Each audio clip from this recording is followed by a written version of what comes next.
அப்படி அப்படி பார்த்தீங்கன்னா சார், அப்படி பவர் பாயிண்ட் வச்சு அதை பண்ணி இதை பண்ணி இதை பண்ணி இது பண்ணீங்கன்னா உங்க வேளாண் நிலம்லாம் சுடுகாடாக போயிடும் சார். அப்படியா சொல்லுவோம் சார், டெவலப்மெண்ட் எங்கேயோ போயிருவீங்க. படி படி படி படி படிச்சு என்ன வருது, மூளையை கழிச்சுட்டு இந்த ஒற்றை கண் பார்வையை ஏற்படுத்திக்கிட்டு தீன்லேருந்து டோட்டல் விளக்கம். இப்போ தீனை பற்றி பள்ளிவாசல்லையும் இல்லை, ஸ்கூல்லையும் இல்லை, அம்மா அப்பா வழியிலையும் இல்லை, மொஹல்லாவிலையும் இல்லை. அப்போ என்னதான் பண்ணுவீங்க? எங்கே தான் போவாங்க? எல்லாருக்கும் இன்னைக்கு ஒற்றை கண் தான். ஃபாய்தா எது? இப்போ இன்னைக்கு எந்த அளவுக்கு ஆயிடுச்சு, பள்ளிவாசல்களே ப்ராஃபிட் பார்த்து இயங்கக்கூடிய அளவுக்கு ஆயிடுச்சு. பள்ளிவாசல் சொத்து, பள்ளிவாசல் நிர்வாகிகள் சூறையாடக்கூடிய அளவுக்கு இன்னைக்கு சூழ்நிலை ஆயிடுச்சு. இப்போ இந்த ஒற்றை கண்ணுக்கு என்ன டெஃபினேஷன் அப்படின்னு பார்க்கும்போது, தஜ்ஜாலுடைய அந்த ஒற்றை கண் என்ன அப்படின்னு பார்க்கும்போது, அது வந்து பார்த்தீங்கன்னா எப்படி நம்முடைய அந்த புறக்கண் இருக்கோ அதே மாதிரி நம்முடைய மனசுக்கு ஒரு கண் இருக்கு. அது வந்து அல்லாஹ் குர்ஆன்லேயே சொல்றான், பூமியில் இவர்கள் சுற்றி திரிந்து பார்க்கவில்லையா என்ன?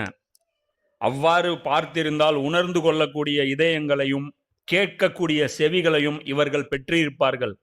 உண்மை யாதெனில் கண்கள் குருடாவதில்லை, ஆனால் நெஞ்சங்களில் உள்ள இதயங்கள் தான் குருடாகி விடுகின்றன.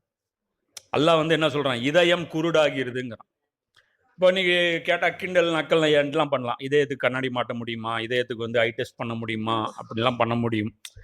இதெல்லாம் பண்ணிவிட்டு உங்கள் எனர்ஜி நீங்களே வேஸ்ட் பண்ணிக்கிறீங்கன்னா பண்ணிக்கலாம் தாராளமாக, ஒன்றும் பிரச்சனை இல்லை. இது வந்து 22வது அத்தியாயத்தில் 46வது வசனம். இன்னொரு வசனத்தை அல்லாஹ் சொல்கிறான், எவன் என்னுடைய இந்த அறிவுரையை புறக்கணிக்கின்றானோ அவனுக்கு இவ்வுலகில் கடினமான வாழ்க்கை இருக்கிறது. இது வந்து ஹபருடைய அசாப். மேலும் மறுமை நாளில் அவனை நாம் குருடனாக எழுப்புவோம். அவன் கேட்பான், என் இறைவா, உலகில் நான் பார்வையுள்ளவனாக இருந்தேனே, இங்கு நீ என்னை ஏன் குருடனாக எழுப்பினாய் அப்படின்னு. அப்போ அதுக்கு பதில் அளிக்கப்படும், நீ என்னுடைய வசனங்களை நிராகரித்ததுனால குருடனாக தான் நீ அங்கேயும் இருந்த, இங்கேயும் குருடனாக தான் இருக்க. அப்போ இந்த குருட்டுத்தனம் இருக்கு பாருங்க, பணத்தை பணமாக பார்க்கறது, இன்னொருத்தனுடைய அந்நிய ரத்தத்தை சுரண்டி திங்கிற காசு, வைத்தறிச்சல் பட்டுவாங்க பாருங்க. வீடு கட்டுறதுக்கு போவோம், போன ப்ரப்போசல் கொடுத்தோம்னா என்ன பண்ணுவோம், 50,000 கொடுங்க ஜிம், இதுக்கே பிச்சை எடுத்து தறி கட்டு அதை பண்ணிதான், அதெல்லாம் எனக்கு தெரியாது. நான் இந்த வேலைக்கு வரும்போது இவ்வளோ கொடுத்துட்டு வந்தேன், அதனால் நான் என்ன பண்ணணும், போட்டதை ரிட்டர்ன் எடுக்கணும், அதனால் நீ எனக்கு இந்த காசு கப்பம் கட்டியே ஆகணும். இது குருட்டுத்தனம். இது மாதிரி இரக்கமற்று, அதான் சொல்கிறோம், இந்த ஹராமு சாப்பிட சாப்பிட நபிஸ்லாம் சொல்கிறாங்களே, இதயத்தில் வந்து ஒரு பாவம் செய்யும்போது ஒரு புள்ளி வைக்கப்படுது, அதுக்கப்புறம் மறுபடியும் தௌபா செய்யும்போது நீக்கப்படுது, மறுபடியும் ஃப்ரெஷ்ஷாக பாவம் செஞ்சு செஞ்சு செஞ்சு ஃபுல்லாகிடுச்சுன்னா அந்த இருதயமே என்ன ஆயிரும், கருப்பாயிருச்சுன்னா அதுக்கப்புறம் வந்து சீல் வச்சுருவான்ல, கடைசியாக என்ன பண்ணிடுவோம், சீல் வச்சுருவோம். சீல் வச்சுட்டான்னா எந்த ஒரு விஷயமும் நடக்காது. அதனால் அப்போ இந்த புறக்கண்ணை பற்றி, இந்த அகக்கண், இந்த உள்ளத்தில் இருக்கிற கண்ணை பற்றி குர்ஆன் நிறைய இடங்களில் பேசுது. இப்போ இன்னொரு இடத்துலையும் சொல்கிறேன், உங்களுடைய இறைவனிடமிருந்து உங்களுக்கு தெளிவான சான்றுகள் வந்திருக்கின்றன.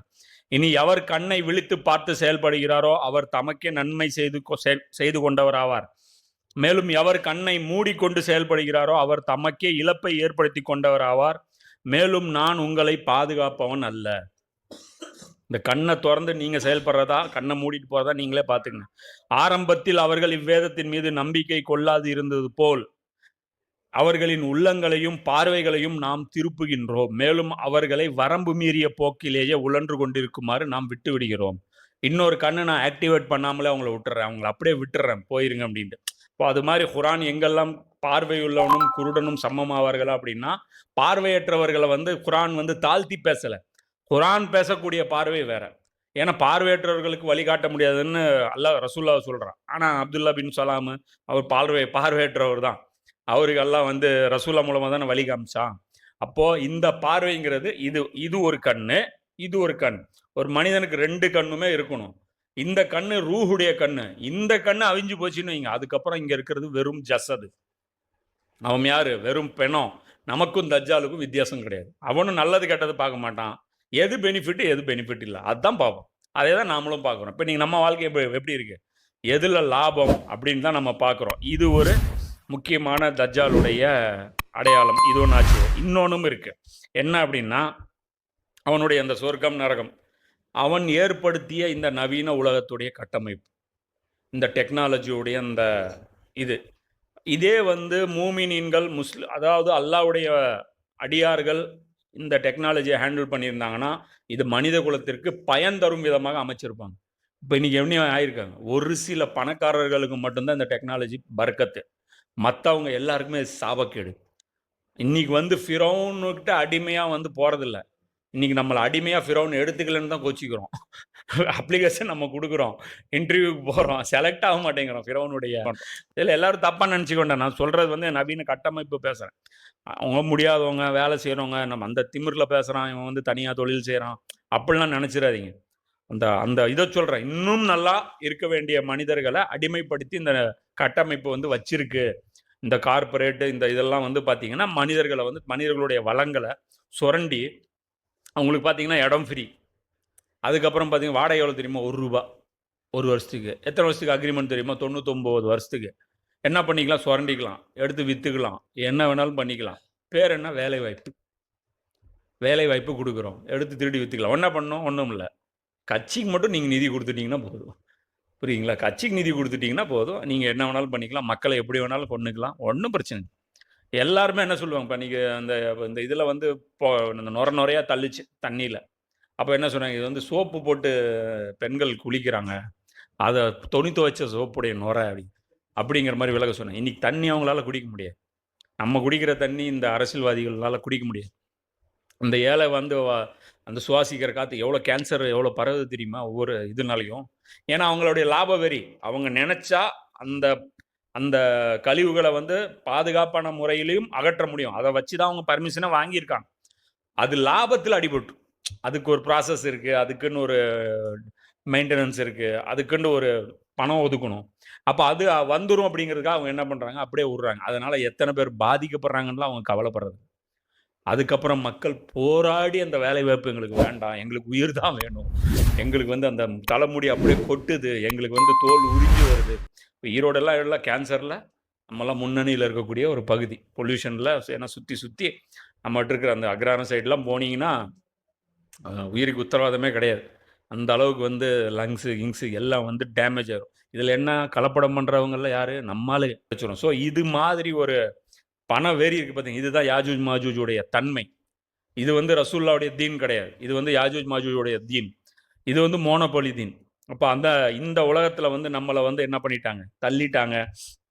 அதே மாரி இதுல இன்னொரு விஷயம் இருக்கு. என்ன அப்டின்னா, இந்த தஜ்ஜால்ட்ட வந்து பார்த்தீங்கன்னா, அந்த மலையளவு ரொட்டி இருக்கும். அவன் ரொட்டி மலையிலே இருக்கணும்னா என்ன ஆச்சுன்னா, தஜ்ஜால் வந்து ஒரு கவுண்டர் போட்டு உட்காந்துட்டு ரொட்டி சுட்டுட்டே இருப்பாங்க. அப்படியே ஃபேக்டரியா வந்து சொட்டி விட்டுட்டே இருப்பாங்கண்ணா. இது மலையளவு ரொட்டிங்கிறது இது கிடையாது. நகரங்களுடைய வளர்ச்சி. இந்த மெட்ரோபாலிட்டன் சிட்டி. அதுல பார்த்தீங்கன்னா, கோடிக்கணக்கான பேர் ஒரே இடத்துல குவிஞ்சிருப்பான். எதுக்குன்னா, அங்க ரொட்டி கிடைக்குதுன்னு. அங்க தான் அவனுக்கு உணவு இருக்கு. இப்ப பார்த்தீங்கன்னா, வெளிநாட்டுக்கு போறான். ஏன் போறான்? அங்க தான் ரொட்டி இருக்குன்ட்டு.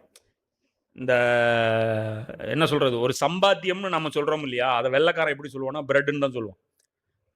புரியுதுங்களா? உழைப்பு எல்லாத்தையுமே அவன் என்ன சொல்லுவான்? மே மேக்கிங் பிரெட். அதாவது பிரெட்ட உருவாக்குறதுக்காக நான் பிரெட் அண்ட் பட்டருக்காக தான் நாங்க உழைக்கிறோம். பிரெட்டுக்காக தான் அப்படிம்பான். அதே மாரி மக்கள வந்து எப்படி முட்டாளாக்கணும் அப்படின்னா, பிரெட் அண்ட் சர்க்கஸ் குடுத்து. Bread, circus. சர்க்கஸ்ன்னா வேடிக்கை காட்டுறது. அது வேடிக்கைன்ட்டு இதுன்ட்டு இல்ல. இன்னைக்கு சர்க்கஸ் வந்து நெறைய டெவலப் ஆயிருச்சு. ஐபிஎல்னு ஒரு சர்க்கஸ் இருக்கு. பிக் பாஸ்ன்னு ஒரு சர்க்கஸ் இருக்கு. சினிமான்னு ஒரு சர்க்கஸ் இருக்கு. இது டோட்டல் என்டர்டெயின்மென்ட் ஃபீல்டு. இந்த குழந்தையிலிருந்து அவன இன்ஜெக்ஷன் இறக்குறாங்க. குழந்தைகள் அடிமையாயிருச்சு. பைத்தியமா இருக்குது. ஃபோன் தரலன்னா அழுவுது. பைத்தியம் முடிச்சு அந்த நரகத்துல வாழ்ந்துட்டு இருக்கோம் நம்ம. ஆல்ரெடி இனிமே ஒரு நரகத்துக்கு வேலை தனியா போயிடுது. ஆல்ரெடி நரகம் தான். டிஜிட்டல் தாக்குதல்னால வெறுப்பு இன்னும் 5G வந்து என்ன பண்ண போகுதுன்னுலாம் தெரியல. எப்படி இந்த சூழல்ல வந்து நம்ம வளர்த்த போறோம்னு தெரியல. அதுக்குன்ட்டு இது ஓவரா ரிசர்ச் பண்ணி, ஆ வேற சில சேனல்கள் இருக்கிற மாரி, என்ன அதுல வந்து பட்டியல் போட்டு குவிச்சிராதீங்க. அதுக்கப்புறம் வேலைக்கு ஆகாது. ஏற்கனவே பீதியில இருக்கிற மக்கள இன்னும் பீதிய போட்டு கிளப்பிறக்கூடாது. அப்ப என்ன விஷயம்னா, அந்த தஜ்ஜாலுடைய ரொட்டி மலைகள் அளவு ரொட்டி இருக்கும். மக்கள் அதை நோக்கி வருவாங்க. அப்படின்னா என்ன அர்த்தம்னா, அந்த பிழைப்புக்கு வழி இருக்காது. நபி ஸல்லல்லாஹு அலைஹி வஸல்லம் காலத்து அதாவது அதே ரசூலுல்லாவுடைய அந்த வழிமுறைப்படியும், குலஃபாய ராஷிதீன்களுடைய வழிமுறைப்படியும் பார்த்தீங்கன்னா, வளர்ச்சி என்பது சமமா இருக்கும். கிராமத்தில இருக்கிறவனுடைய ஒரு ஒரு நாளுடைய வருமானமும், நகரத்தில இருக்கக்கூடிய ஒருவருடைய வருமானமும் சமமா இருக்கும். ரெஸ்ட்ரிக்ஷன் இருக்கும். ஒருத்தனுக்கு 100 வீடு வாங்குறதுக்குலாம் அனுமதி குடுக்க மாட்டாங்க. இன்னைக்கு மெட்ராஸ்ல என்ன இருக்காம்? எனக்கு இந்த காம்ப்ளக்ஸ் இருக்கு, அந்த காம்ப்ளக்ஸ் இருக்கு. ஆளுக்கு ஒண்ணு குடுங்க. மோனோபோலி இருக்காது. புரியுதுங்களா? ஒருத்தனைக்கு இவ்வளோ இருக்காது. தங்கறதுக்கு ஒரு வீடு உனக்கு, ஒரு வீடு இன்னொருத்தனுக்கு அவ்வளோதான். வீடு யாரு பொறுப்பெடுத்துக்குவான்? கவர்மெண்ட் பொறுப்பெடுத்துக்கும். ஃப்ரீயா வீடு கட்டி குடுக்கும். ஃப்ரீயா இது பண்ணி குடுக்கும். வடகொரியா, அ த நார்த் கொரியா வந்து ரொம்ப திட்டுறாய்ங்க. வாட் கொரியாவில் ஒரு வீலாக் பார்த்தேன். யூடியூப்ல ஒரு வீலாக் போட்டிருந்தாங்க. ஒரு இந்தி ஆள் ஒருத்தர், இந்தியாக்காரரு. அவர் போறாரு வட கொரியாவுக்கு. அங்கே பார்த்தா வீடு கவர்மெண்ட் கட்டி கொடுக்குது ஃப்ரீயா. அவனை சர்வாதிகாரி அது இதுங்கிறாங்க. 15 பைசா 16 பைசால அவன் வந்து மெட்ரோ ட்ரெயின் அவ்வளோதான் சார்ஜ். அப்புறம் வெறும் ஒரு 5 ரூபாயோ 10 ரூபாயோ இருந்தா ஒரு மாசத்துக்கான இது வாங்கிக்கிறாங்க. ஒரு மாசத்துக்கான ஃபுட் வாங்கிட்டு வராங்க. ஆனா உள்ள கேமரா எடுத்துட்டு போக கூடாதுன்றாங்க. ஆனா வெளியே வாங்கும்போது இவ்வளவு பெரிய பை எடுத்துட்டு வந்தா அப்படி